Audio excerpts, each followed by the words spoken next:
Daily cannabis consumption in the US outpaced daily alcohol consumption for the first time since the National Survey on Drug Use began tracking Americans' use back in 1979.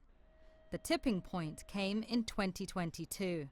Study author Jonathan Calkins of Carnegie Mellon University notes, though, that the numbers don't necessarily mean that actual cannabis use has increased. As policy has changed and also as social approbation has changed, there may have been greater willingness to self-report.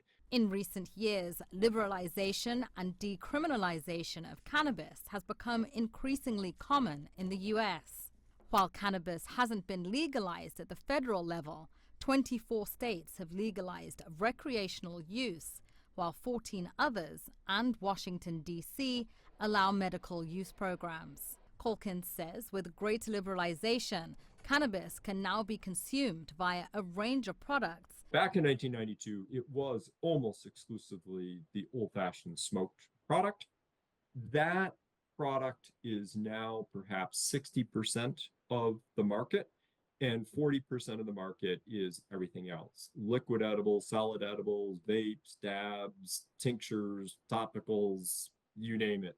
The study notes, however, that overall, far more Americans drink alcohol, just not as often, and the legal intoxicant remains far more deadly than cannabis.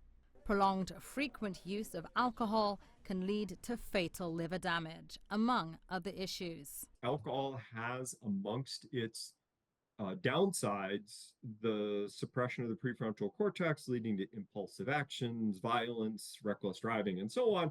And it just sort of hour for hour, if you shift an hour of heavy intoxication from alcohol to cannabis, that's a win on things like violence and bad driving. Not that cannabis is harmless, but you're probably a win if you get people away from heavy alcohol use. The U.S. cannabis market is forecast to reach nearly $43 billion this year, and nearly $50 billion by 2029. Poppie and Mphuthing, CGTN, Washington.